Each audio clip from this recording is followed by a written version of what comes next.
Each broken jug rider knew what was going on, but it was a range custom to mind one's own business. Sycamore said casually, "So an ordinary thief built too wide a loop and got snarled in it." The kid's face came around to him resentfully. Conlash's thin stare burned on Sycamore Smith.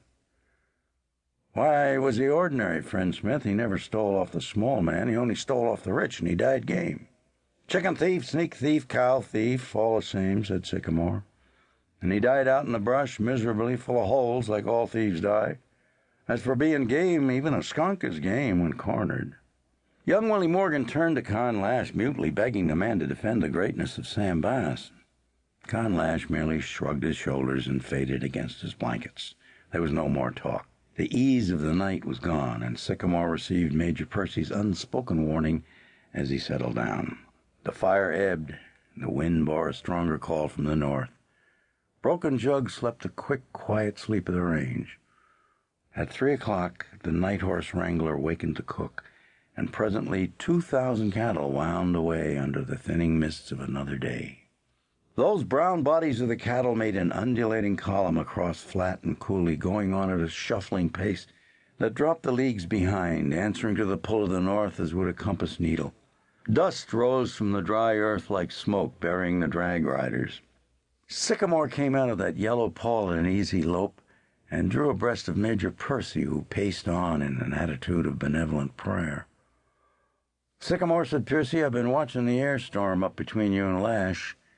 He drags a fast gun. Don't be reckless." "Why did you bring him?" grunted Sycamore, his glance passing forward. Young Willie Morgan had drifted back from a flank position to travel beside Con Lash. "He's a good man with beef," said Percy. "Good man to ride the river with, whatever else he may be." "You see what he's doing?" said Sycamore. "At the end of the trail, Con Lash will drift like a wolf. It's outlaw country yonder. He'll take that kid. He's feeding the kid all these stories for a purpose. He'll swing the kid and make a thief out of him. Willie's old enough to know left from right. Don't interfere. Willie Morgan is a boy. He loves bright colors. Someday he'll know better. Con Lash wants a partner he can make do his dirty chores." "I realize you hate the man," said Percy. Sycamore's long glance flared. "He has smiled people to ruin before." Fed and resting, the crew sat around a flame. This was the time when the memories of these men went back to private histories seldom mentioned and to mistakes that would never die. Sycamore Smith studied Willie Morgan, now sitting at Con Lash's elbow. All the youngster's mannerisms were copied from Con Lash. He rolled his smoke in Con Lash's stiff-fingered manner. His grin broke ironically at the lip corners. He rode with his free arm hanging straight down. He was a sound lad, but he was young, and Lash was his hero. When this drive was over, Con Lash would lead him off to the Wild Bunch. Con Lash had done this before. Sycamore's lips took on a pressed bitterness. Bent forward, he kicked a stray cottonwood branch into the fire. "There was a man down south one time," he said casually, "who had a brother. Also had a girl he thought to marry. His name was—" Con Lash's head reared alertly. "I call him Smith. It's a common name." The crew was still. "Smith was his name, then," said Sycamore. "Smith's girl was of a fine family. Smith's brother was young and inclined to be flighty, but honest enough to do a day's work for a day's wages. That was so, anyhow, until the other man came along. We'll say that other man's name was Red." "Also a common name," murmured Con Lash.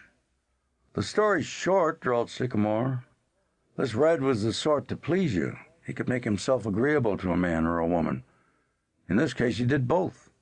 He took Smith's brother and made the boy think there was no fellow on earth like Red." "Smith," said Con, "maybe tried to warn his brother about this Red."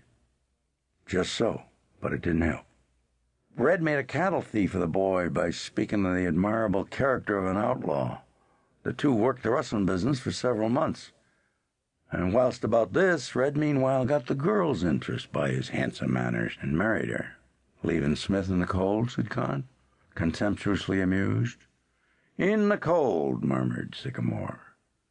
The crew, he realized, knew what unspoken things stood behind all this. But the kid didn't. The kid sat there attentively, accepting it just as another story to pass the evening away. This southern country didn't